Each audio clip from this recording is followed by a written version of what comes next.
So when you look at a lot of gay men, on the surface you may think a lot of them are just grown, sexy, and stylish, but deep down inside, the truth realized is that many of them are depressed, wounded, and childish. Let's discuss.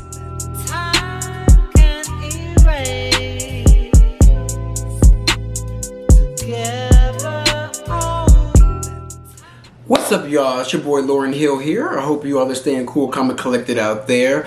So today, if you know me, Beasley, I kind of like to pull a topic straight from out of my ass. And this one meme was the one thing that gave me the topic and gave me some gas. So it's this one simple meme that people either share or they write as their own status because they have no creativity or originality. It is the meme saying that us millennials are the most childish 30-year-olds I have ever seen. And baby, that is the most truthful statement I have ever seen. The reason why us millennials are so childish is because we cling to our childhood, which was for the most part phenomenal when it comes to like entertainment, movies, video games, toys, clothes, you name it. Like everything back then was hitting at the same damn time. And then we fast forward to all these turbulent times we had to go through to get to our adulthood, and now our adulthood for the most part is giving ghetto. But I want to shift the focus to more of like a gay man's perspective. When it comes to a lot of gay men being childish, we're childish simply because we mentally age a lot slower than like a straight man or a straight woman would.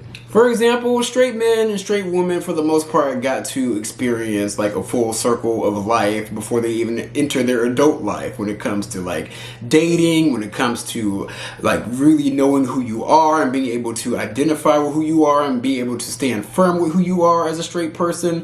A lot of straight people really got to fully know themselves before they turned the age of 18. Now I have to preface and say that not all gays are monolithic, blase, everybody doesn't go through this same thing. If you're a gay man who didn't have to like go through a lot of mental struggles and identity struggles, consider yourself lucky in this thing. But for the most part, for the vast majority of gay men, a lot of us did not know who we were throughout our childhood, and it led to us not really fully knowing who we are as an adult. When it comes to gay men, a lot of them go through this journey of acceptance if they didn't already accept themselves and if they weren't in an environment to really fully know themselves and accept themselves. There's this period of finding out who exactly you are. And a lot of people don't come to terms with the fact that they're gay up until like their mid to late 20s, early 30s, sometimes even 50s. And once they become accepting of themselves, it's like they revert back to their high school, middle school version of themselves. It's a whole process of relearning who you are because you're in a whole new light. You're like fully embracing who you are as a person. And it's just like, well, damn, I'm here, but like, I'm not really here just yet. It's like you have to start all the way over again. When you come to terms with the fact that you're gay as an adult, you literally have to go back and figure out dating, figure out how to navigate the community that you're in, like figure out basically like who you are and where you stand in this world as the true version of yourself. For me personally, it took a while for me to go through this journey of fully knowing who I am as a gay man and as an adult man, as an adult gay man. Like it really took a long time, and I'm still going through that journey. Like I think for me, the journey started really in 2020 when I fully came out to my parents at the age of like 27, 28. And here I am 32, still trying to fully understand who I am and who I'm going to be within the next 5 years. But a lot of my peers who don't go through that journey of acceptance rely heavily on their careers, and they rely on their careers and accomplishment for their actual personality because deep down inside they don't know themselves. When you see a lot of gay men with a bunch of pride because they make X amount of money or they're known for doing this, that, and the third, basically relying on their like high standing careers and their accomplishments to really have like a leg up in this world and have people like look at them in awe, a lot of them fully don't know themselves. A lot of them put a lot of importance on their titles and their job titles because they don't know their own title. Now everybody's journey to finding their purpose in life is different, but a lot of people use their titles of their careers to overcompensate for them not really finding their true purpose. Also, a lot of gay men that rely on their superficial gains in their looks for their personality are too kind of running away from the process of digging deep within inside of themselves and figuring out who they are and what they need to bring to this world while they're on this world. It's sad, but I know a lot of you know gay men that constantly brag about what they have, because 9 times out of 10, that's all they have. One thing I've learned on the journey to finding and getting down to the bottom of who I am as a gay man is the simple fact that a lot of gay men will not fully realize and see their purpose until they reach back and foster a relationship with their wounded inner child. The wounded inner child is simply defined as the idea that a person can carry emotional, psychological, and very traumatic wounds from their childhood all the way up to their adulthood.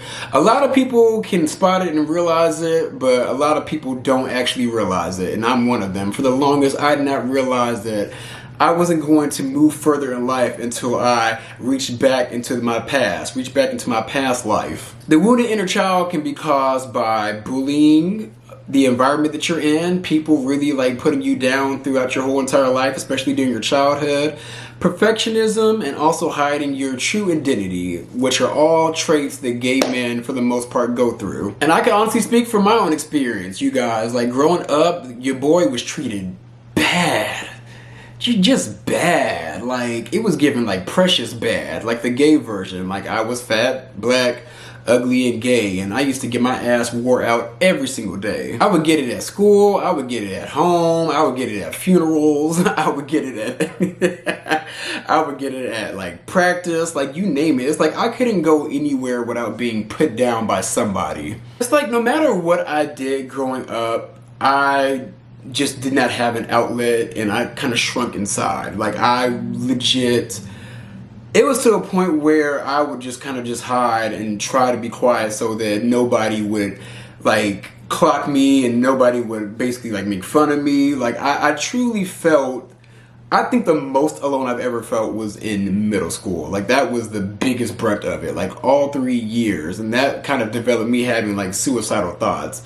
I never acted on it, but times were dark. The wounded inner child can start from age 2, as early as age 2 on upwards. I can honestly say from my experience, from a very early age, I was taught that every single thing that I represented was a negative, especially like being a black boy that, you know, liked like quote unquote girly things, feminine things. Like I was taught that every single aspect of myself was wrong, which when you're a kid, you're a sponge. You soak up every single thing that is told to you to a point where you believe it a lot quicker versus as a person that's an adult will believe negative things that are said to them. What it does as a kid, if you don't catch it quick, your parents don't catch it quick, or if nothing changes, it will fuck up your belief system as an adult. Like real talk, y'all, I was taught to hate and be disgusted by myself. Like it was to a point where things were so bad that I would be afraid to even like look in the mirror and face myself. Like that's how low I felt back in the day as a kid. It was a traumatic time that I'm honestly still working on. But being a sponge and soaking up everything that is taught to you is indeed real. And a little story time, this happened back in the summer. It was at the end of one of our family reunions. My older brother, he was probably one of the main people that bullied me growing up, but you know, he had his daughter, and then that daughter put a band-aid on our relationship. Love my niece. But one time during that family reunion, y'all, I fucked up, and I unknowingly fucked up. My little niece, love my little princess, she was cutting up bad. She was cutting up bad. And one thing that I said to her was like, Nova, get it together. You're embarrassing us. You're ruining the Beasley legacy. And baby, when I said that, my brother was immensely pissed. Like, I've never seen him this pissed at me. Like, he almost cussed at me. Actually, I have seen him this pissed at me. But him and his wife checked me, and they were like, we don't speak any negativity over our daughter. Like, we don't say anything negative about our daughter. Like, we breathe nothing but love and life into her, because when she grows up, she's gonna be a reflection of the things that we put into her.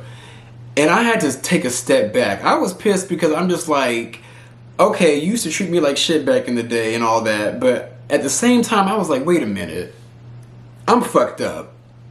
I'm fucked up because I was unknowingly putting what was done to me onto her. And I unknowingly had to realize that, like I said earlier, she's a sponge. She's 2 years old, she's a sponge. Anything that's said to her is going to be a reflection in the future, or could possibly be a reflection of who she's going to be in her future. So I'm just like, wait a minute. I need to check what I say around not only my little niece, but like also like little kids and all that, because kids hear shit. They hear shit and they begin to believe shit. And I unknowingly was placing my trauma onto her, because at one point I was told that I was an embarrassment to the family. Like at one point I was told that I don't live up to my brothers or live up to the expectation of the family name. So therefore I was like, oh, wait a minute. I gotta flip this shit up and reverse it. I apologized immensely to my brother and his wife, and we were able to like smooth that patch over, and baby, it's gonna be nothing but tight lips over here. But what I realized in that moment was that if you have trauma that you're still working through, make sure that you're careful of what you say. That way you don't place your trauma onto other people. Now when it comes to the trauma in gay men, like anything, things can be worked out with a therapist. You could also work it out with journaling. With me, what's helped me is also guided meditation, so that I can reach back and like talk to my inner child. And I did the work. I did all the work, but at one point I realized I didn't do enough work, because there were still aspects of my inner child that I shunned. There was still a wounded version of me that was fat and unhappy. One thing about me, when I was overweight, I was completely embarrassed and I completely shunned that aspect of me. I'm talking like I threw away older pictures of me when I was overweight. Like I just completely ignored and shunned that little fat inner child that was inside of me. Completely shunned it.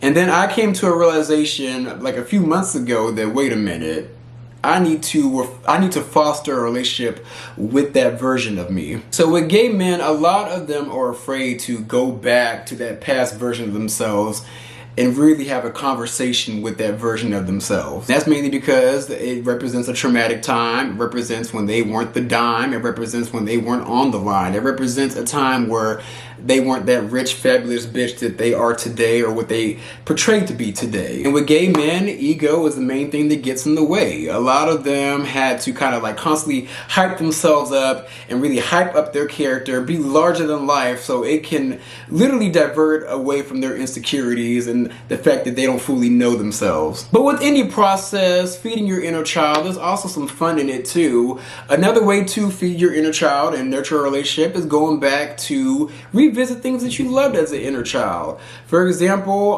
Barbie. Barbie for me helped me repair the relationship I had with my inner child, because that's another aspect that I shunned away from. Like I was ashamed that I loved Barbie growing up. Like I always hid that from other people. And now as an adult, I've reached back and I am a proud Barbie collector. I proudly say yes, I got the B on my chest. I absolutely love Barbie. That was the one toy that I was told, like, oh, you can't like this, you're a boy, like you're a black boy, go play with some Legos or Hot Wheels.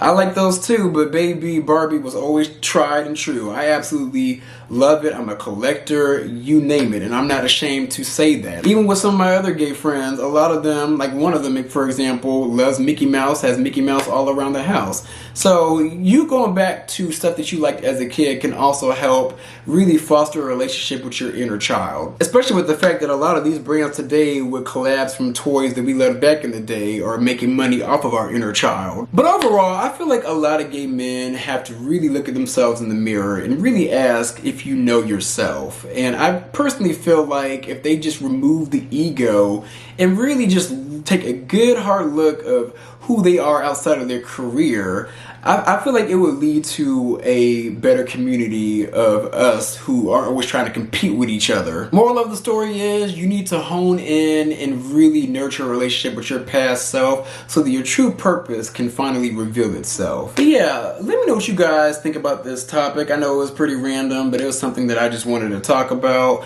How do you guys feel about feeding your inner child? Like, do you guys have issues that you still deal with from the past? Let me know and let's talk it out in the comments. But those are my views. Be sure to like, comment, and subscribe. And I'm going to come back at you guys with some more content. Time can't erase